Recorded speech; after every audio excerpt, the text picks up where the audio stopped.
YouTube. How are you? It's late. It's really late. And I can't sleep again. I guess my last video sort of got me thinking a bit. My older son's been watching Sky News, and I'm pretty much banning that from the house and a few other programs because, yes, he needs to learn that people have opinions, but when opinions turn to plain out fear-mongering, it's so wrong. I've put the link to the video down below, and it's got to do with, I suppose, our Black Lives Movement in Australia. We've got a little bit different history than the rest of the world, in a way. Ours is very young.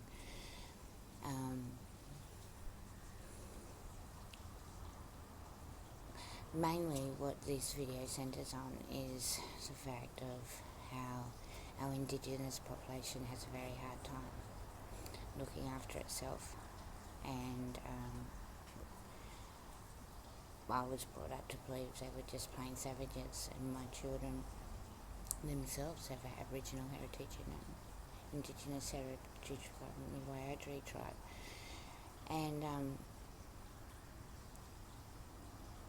I couldn't explain to him. I said there was no excuse and no reason for this man to use the language he was using, because simply what it comes down to here in Australia, we had an invasion of sorts when the North didn't know how to deal with its poor people and poverty and try and share and care a little bit. They sent the convicts who stole apples, gave them a choice: steal food or go to a country far away or die.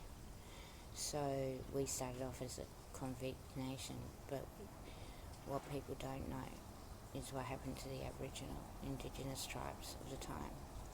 Like, there's a lot of history there that has to be gone through and has to be sorted out and taught to our children. Like, there was massacres, and they're being documented, and I've put links on other videos for that, and I'll put this one to this one. But like, there was, in one generation, we had 50,000 years of history today that we know of, knowledgeable.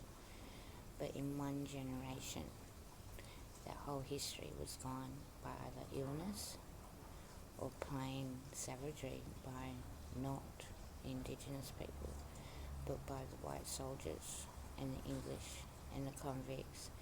Babies' heads were buried and used as golf balls.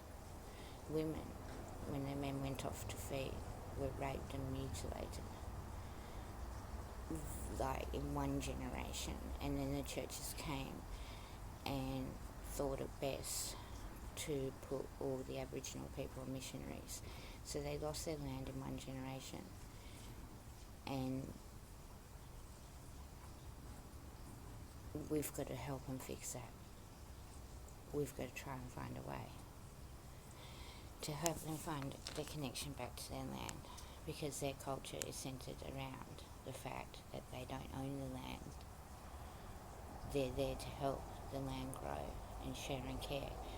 So by one generation we took that away, and that's why there is so much anger here in Australia, because the blame game has to stop and we have to work together. It's painful and it hurts, I know. I know what it's like to have your family divided and taken away by gossip and other people that just think they know best, but really they don't. They're just thinking of themselves. So hey, Australia, let's try and learn about our Indigenous heritage before blaming our Indigenous people for their mistakes, because they've never had a good foundation to grow upon since white man, those sailing boats came to our shores. And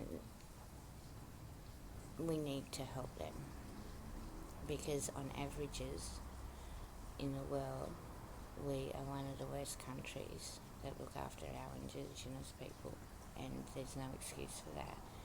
And I think it's about time we, as a public, start standing up and saying no to media, like the reports I'm saying down below, because they're false, and I hate to say it, but they are fake.